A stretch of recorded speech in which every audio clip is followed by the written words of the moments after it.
सम्मानित साथियों, नमो बुद्धाय जय भीम। आज के अंबेडकर संदेश में आपका हार्दिक स्वागत है।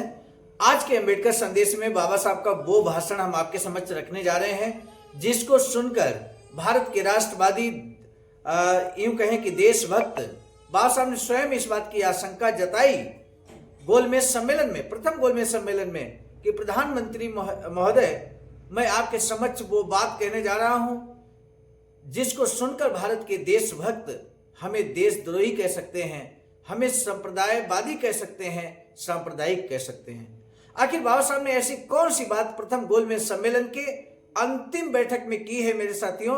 19 जनवरी 1931 को प्रथम गोलमेज सम्मेलन का समापन होता है 19 जनवरी 1931 को, जिसमें बाबा साहब का ये भाषण यदि आपने नहीं सुना तो साथियों, बाबा साहब के उस भाषण से आप वंचित हो जाएंगे। हूबहू हम आपके समक्ष रखने वाले हैं आज के अंबेडकर संदेश में ब्रिटिश प्रधानमंत्री रैमसे मैकडोनाल्ड के समक्ष बाबा साहब का ये भाषण निश्चित तौर पर इस पूरे भारतवर्ष में, पूरे भारत देश में तहलका मचाने का कार्य किया। आखिर वो कौन सी बात बाबा साहब ने कह दी जिससे तिलमिला उठे भारत में भारत के देशभक्त राष्ट्रवादी कहे जाने वाले लोग, और बाबा साहब को यहां तक कि देशद्रोही कहा उन्होंने, जैसी कि आशंका बाबा साहब ने जाहिर की थी प्रथम गोलमेज सम्मेलन के अंतिम दिन, अंतिम बैठक में। ऐसा हुआ भी भारत में।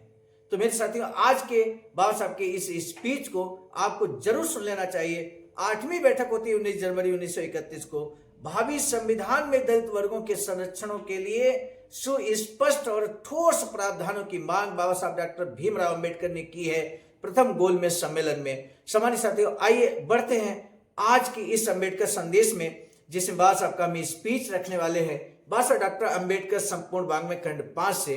तो आइए शुरू करते हैं आज का अंबेडकर संदेश। बाबा साहब कहते हैं, ब्रिटिश प्रधानमंत्री महोदय, गोलमेज सम्मेलन को ऐसे दो सबसे अधिक महत्व के प्रश्नों से जूझना पड़ा है जो निश्चय ही किसी भी समुदाय के राजनीतिक जीवन को संगठित करने के किसी भी प्रयास में निश्चय ही उभरते हैं। आखिर वो दो कौन से ऐसे प्रश्न हैं जिनको प्रथम गोलमेज सम्मेलन में जूझना पड़ा है? जिन प्रश्नों से नंबर 1 बाबा साहब कहते हैं उत्तरदायी सरकार की समस्या।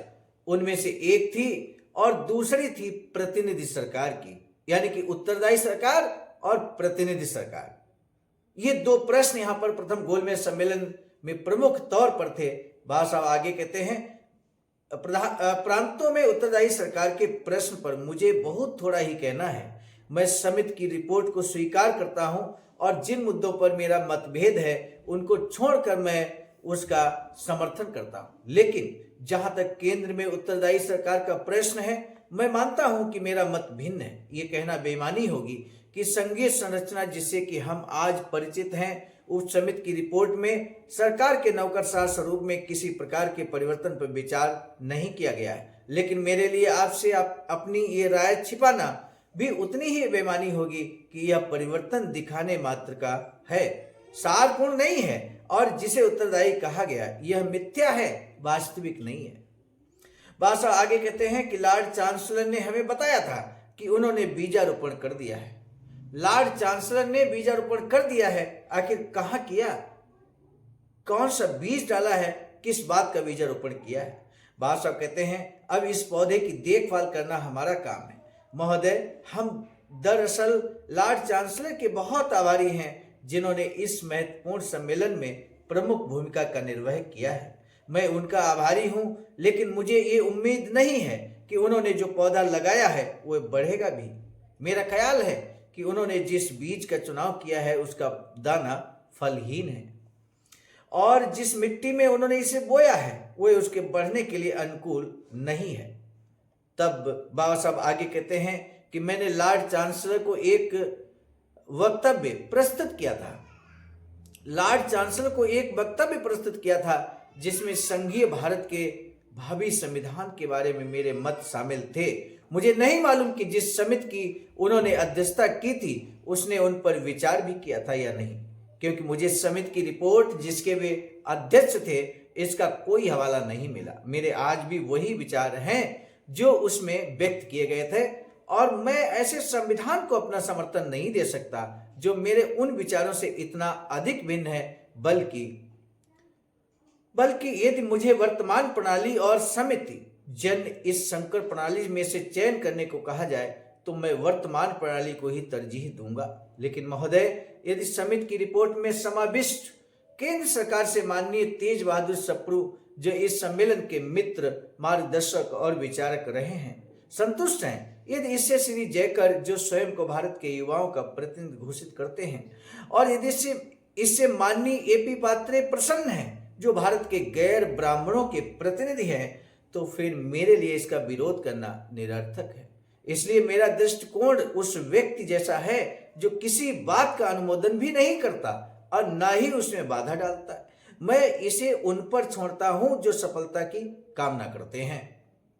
ऐसा रवैया मुझे ज्यादा पसंद है, क्योंकि मेरे पास सरकार के स्वरूप के बारे में उन लोगों का कोई आदेश नहीं है जिनका मैं प्रतिनिधि हूं। लेकिन मेरे पास एक आदेश है, और वह यह कि उत्तरदायी सरकार का विरोध न करते हुए भी इस बात का ध्यान रखना कि कोई भी उत्तरदायी सरकार तब तक स्थापित ना हो पाए जब तक कि वह सच्चे अर्थ में प्रतिनिधि सरकार ना हो।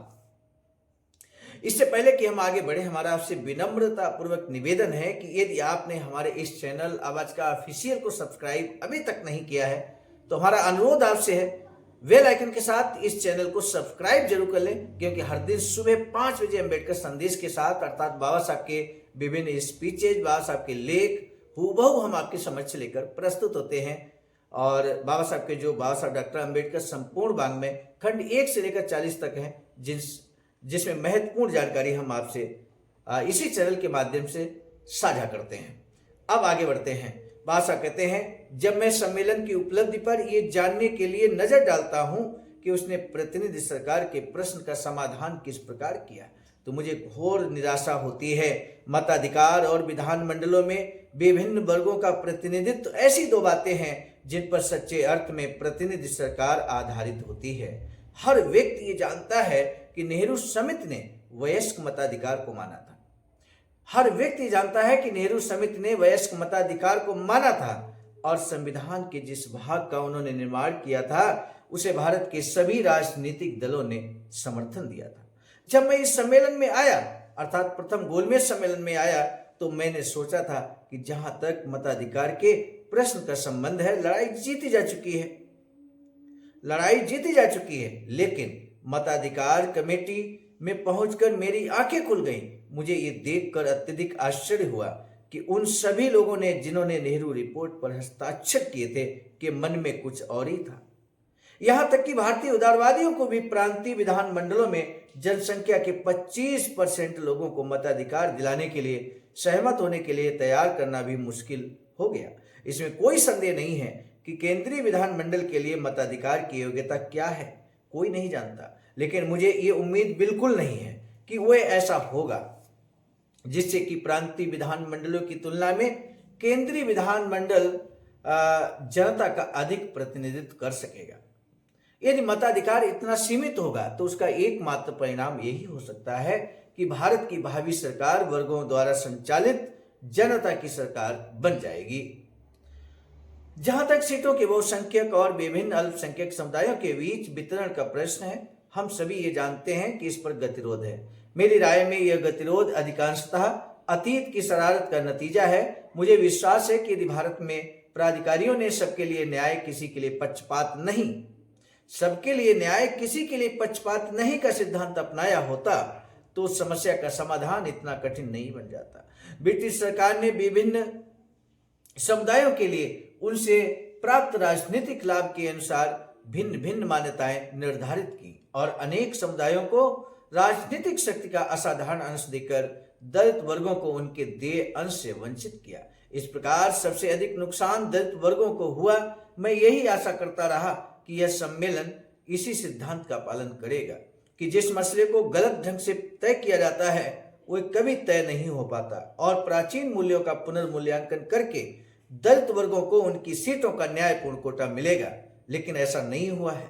अन्य अल्पसंख्यकों के दावों को पहले से ही स्वीकार कर लिया गया है और निश्चित कर दिया गया है। अब उनकी केवल यही आवश्यकता शेष है कि कि परिवर्तन और संशोधन करके उन्हें नई सरकार के विस्तृत ढांचे और बढ़े हुए कार्य क्षेत्र के अनुरूप बना दिया जाए। जो भी परिवर्तन संशोधन हो, उन बुनियादों को खोदने का साहस कोई भी नहीं कर सकता जो पहले से रख दी गई हैं। दलित वर्गों का मामला बिल्कुल भिन्न है। उनके दावों की तो अभी ही सुनवाई हुई है, अभी तो उनका न्याय संगत निर्णय भी नहीं हुआ है और मैं नहीं जानता कि उनमें से कितनों को प्रवेश दिया जाएगा। मेरा ख्याल है कि उनकी दयनीय स्थिति को देखते हुए ये भी असंभव नहीं है कि दलित वर्गों के प्रतिनिधित्व के लिए मांगों को इस सीमा तक घटा दिया जाए कि अन्य समुदायों की आए दिन बढ़ती हुई छीना झपटी समाप्त की जा सके, जो संरक्षण के लिए नहीं बल्कि सत्ता के लिए जोड़ तोड़ कर रहे हैं। ऐसी स्थिति को देखते हुए आवश्यक है कि मैं अपना दृष्टिकोण सर्वथा स्पष्ट कर दूं, क्योंकि भावी संविधान में दलित वर्गों के क्या अधिकार होंगे ये निश्चित नहीं किया गया है। इसलिए महामहिम की सरकार की ओर से केंद्र और प्रांतों के दायित्व के संबंध में जो भी घोषणा की जाए उसमें ये बात स्पष्ट कर दी जानी चाहिए कि उस दिशा में उठाया गया कोई भी कदम इसी शर्त और उन समुदायों के बीच हुए करार के आधार पर उठाया जाए जिससे दलित वर्गों के हितों और अधिकारों की कारगर सुरक्षा सुनिश्चित हो सके। स्थिति की गंभीरता पर बल देते हुए मैं आपका ध्यान इस बात की ओर दिलाना चाहता हूं कि यदि इस संबंध में स्थिति पूर्णतः स्पष्ट नहीं हो जाती तो हमें कोई भी घोषणा स्वीकार्य नहीं होगी, और यदि ऐसा हुआ तो मैं और मेरे सहयोगी सम्मेलन की आगे की कार्यवाही में भाग लेने की कोई जिम्मेदारी नहीं लेंगे और इससे अपना संबंध विच्छेद करने पर बाध्य होंगे। ये बड़ी यूं कहें कि चेतावनी है, बड़ी धमकी है माननीय प्रधानमंत्री, ब्रिटिश प्रधानमंत्री रैमसे मैकडोनाल्ड के समक्ष बाबा साहब ने इतना कठोर शब्दों में यहाँ पर अपनी बात को कहा है कि यदि दलितों की बात को नहीं माना गया, उनको सुरक्षा प्रदान नहीं किया गया, उनको छुआछूत जातिवाद से निजात नहीं दिलाया गया, ठोस तरीके से नहीं दिलाया गया, राजनीतिक अधिकार नहीं दिए गए, तो ऐसे में वो आगे की कार्रवाई यानी कि द्वितीय और तृतीय गोलमेज सम्मेलन की किसी भी कार्रवाई में भाग नहीं लेंगे, बल्कि उससे अपना संबंध विच्छेद कर लेंगे। ये धमकी बाबा साहब की है, ये चेतावनी बाबा साहब की है। कुछ तो कॉन्फिडेंस होगा। ये आत्मविश्वास के साथ कही गई बात है बाबा साहब की, जो यहाँ पर माननीय प्रधानमंत्री के समक्ष बाबा साहब ने कही है। मेरे साथियों, बाबा साहब ने दलितों के लिए किस हद तक जाने का कार्य किया, किस हद तक संघर्ष करने का कार्य किया, अंबेडकर संदेश के माध्यम से आप जानने की कोशिश कर रहे हैं। आप आज के अंबेडकर संदेश में धैर्य बनाए हैं। मेरा विशेष निवेदन है कि थोड़ा धैर्य और बनाए रखिए, क्योंकि अंबेडकर संदेश में आज ये अंतिम जो बैठक है प्रथम गोलमेज सम्मेलन की, उसको हम पूर्ण करके ही आज के अंबेडकर संदेश को रोकेंगे। बाबा साहब अपने स्पीच को कंटिन्यू करते हुए आगे कहते हैं, महोदय, मैं आपसे ये मांग करते हुए केवल यही अपेक्षा करता हूं कि आप अपने वचन को कार्य रूप दें। आप अपने वचन को, यानी कि आपने जो वचन दिया है उसको कार्य रूप दें। ब्रिटिश संसद और उसके प्रवक्ताओं ने हमेशा ये दावा किया है कि वे दलित वर्गों के न्यासी हैं, और मुझे विश्वास है कि वे जो कुछ कह रहे हैं वो सभ्यता के धोतक उन परंपरागत असत्यों में से नहीं है जिनका हम सभी मानव संबंधों को यथासंभव सुखद बनाए रखने के लिए प्रयोग करते हैं। इसलिए मेरी राय में प्रत्येक सरकार का कर्तव्य है कि विश्वास भंग ना हो। और प्रधानमंत्री महोदय, मुझे ये कहने की अनुमति दीजिए कि यदि ऐसा करके आपने हमें उन लोगों की दया पर छोड़ दिया जिन्होंने हमारे कल्याण में कोई रुचि नहीं दर्शाई है और जिनकी समृद्धि और महानता हमारे विनाश और अधोगति पर टिकी हुई है, तो दलित वर्ग इसे महामहिम की सरकार द्वारा किया गया महान विश्वासघात मानेंगे। मेरे साथी, यहाँ पर बाबा साहब ब्रिटिश प्रधानमंत्री से स्पष्ट इस बात को कहते हैं कि यदि आपने हमारी बात को नहीं माना, दलित वर्गों की बातों को नहीं माना, तो ऐसे में ये सबसे बड़ा विश्वासघात होगा। आप अपने इस कथन के लिए भारत के राष्ट्रवादी बाबा साहब आशंका जाहिर करते मेरे साथियों प्रथम गोलमेज सम्मेलन में, और वो आशंका भारत के अंदर यहां सच साबित होती है। अपने इस कथन के लिए भारत के राष्ट्रवादी और देशभक्त मुझे संप्रदायवादी कहेंगे, लेकिन मैं इससे नहीं डरता। बाबा साहब ने कहा, मुझे कोई डर नहीं इस बात से। भारत एक विलक्षण देश है। आखिर कैसे भारत एक विलक्षण देश है? क्या बाबा साहब ने कह दिया ऐसा? बाबा साहब कहते हैं उसके राष्ट्रवादी और देशभक्त लोग विलक्षण है। भारत के जो देशभक्त हैं, जिनको देशभक्त कहा जाता है, जिन्हें राष्ट्रवादी कहा जाता है, वो विलक्षण प्रवृत्ति के हैं। भारत में देशभक्त और राष्ट्रवादी वह माना जाता है जो अपने बंधुओं के साथ अमानुषिक व्यवहार होता देख सके और उसकी मानवता विरोध में न खड़ी। वह जानता है कि पुरुष स्त्रियों को अकारण ही उनके मानवाधिकारों से वंचित रखा जाता है, लेकिन उसका नागरिकता बोध उसे किसी उपयोगी कार्य के लिए नहीं उकसाता।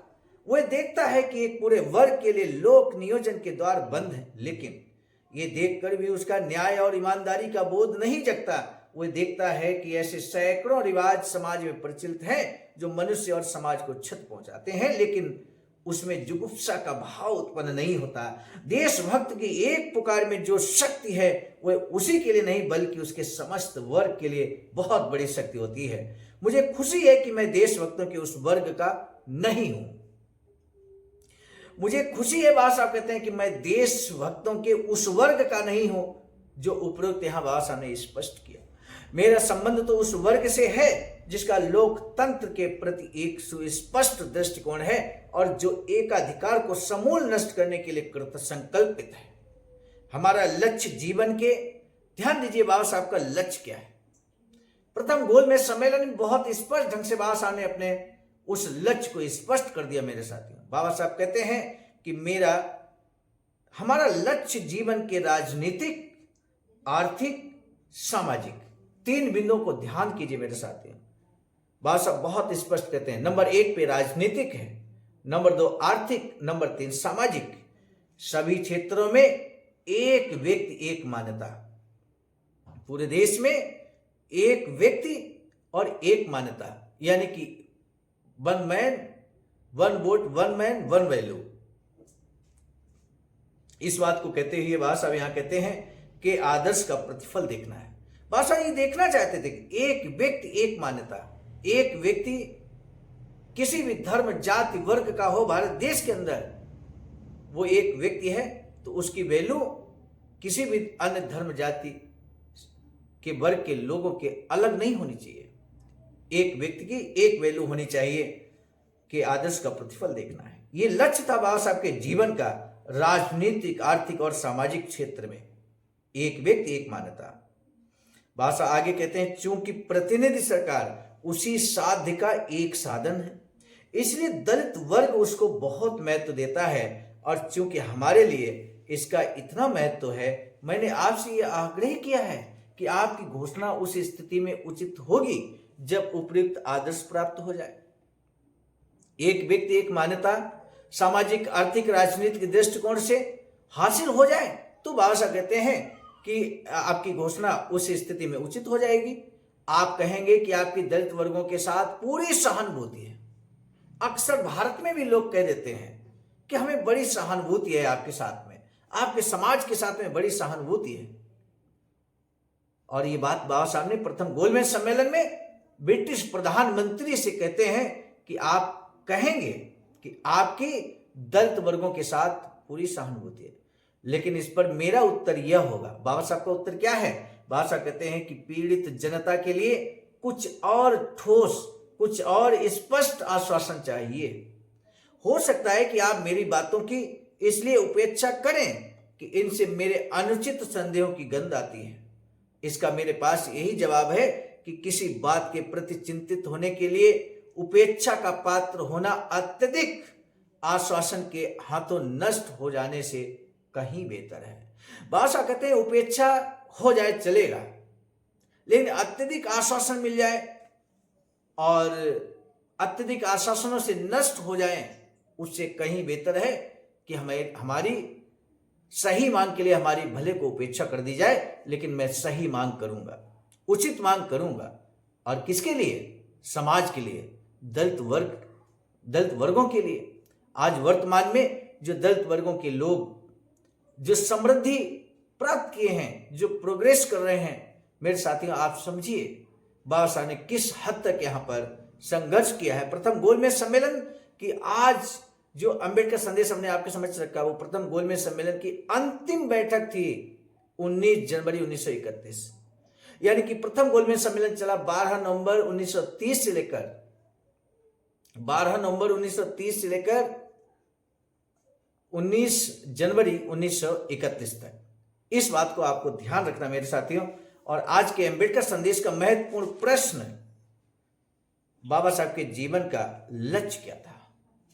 जो प्रथम गोलमेज सम्मेलन के अंतिम बैठक में भाषा ने जिक्र किया है, बाबा साहब के जीवन का लक्ष्य आपको बताना है।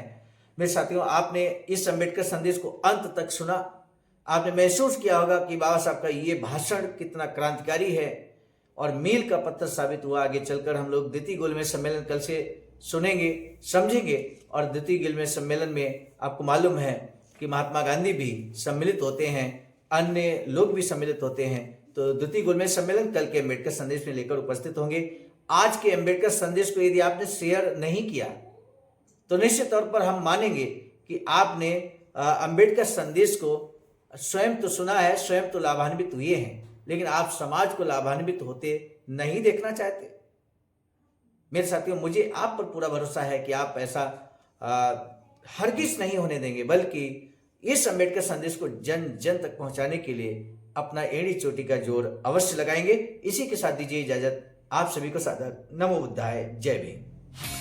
सम्मानित साथियों, यदि आप हमारे इस चैनल आवाज का ऑफिशियल, जिस पर नियमित सुबह 5 बजे डॉक्टर अंबेडकर संदेश आपको मिलता है, आप हमारे इस चैनल को सपोर्ट करना चाहते हैं तो हमारा आपसे निवेदन है कि आप हमारे इस चैनल को सब्सक्राइब कर लें, वीडियो को शेयर, लाइक, कमेंट जरूर करें। सम्मानित साथियों, हम एक महत्वपूर्ण बात बताना उचित समझते हैं। बाबा साहब की अधूरी इच्छा के अनुरूप एक वैचारिक सेंटर निर्माणाधीन है सारनाथ वाराणसी में, जहां पर 14,000 स्क्वायर फीट जमीन परचेज कर ली गई है ring road, green city, Faridpur, Sarnath में। वैचारिक सेंटर के प्रशासनिक ब्लॉक का निर्माण कार्य कंप्लीट हो चुका है। शानदार बेहतरीन प्रशासनिक ब्लॉक का निर्माण पूर्ण हो चुका है। आगे अब मुख्य भवन को बनाने की बारी हम सबकी है और इस हेतु आप दिए गए अकाउंट नंबर पर अपना अमूल्य योगदान कर सकते हैं। आज का अम्बेडकर संदेश हम लेकर उपस्थित हुए थे मिशन नायक बुद्ध मित्र मुसाफिर सर, राष्ट्रीय अध्यक्ष आवाज का, नई दिल्ली की प्रेरणा में। और प्रस्तुतकर्ता के रूप में मैं स्वयं सर्वजित आर्य, राष्ट्रीय मीडिया प्रभारी, IIT सेल आवाज का, नई दिल्ली। मिलेंगे नए डॉक्टर अम्बेडकर संदेश में, तब तक दीजिए इजाजत। आप सभी को सादर नमो बुद्धाय, जय।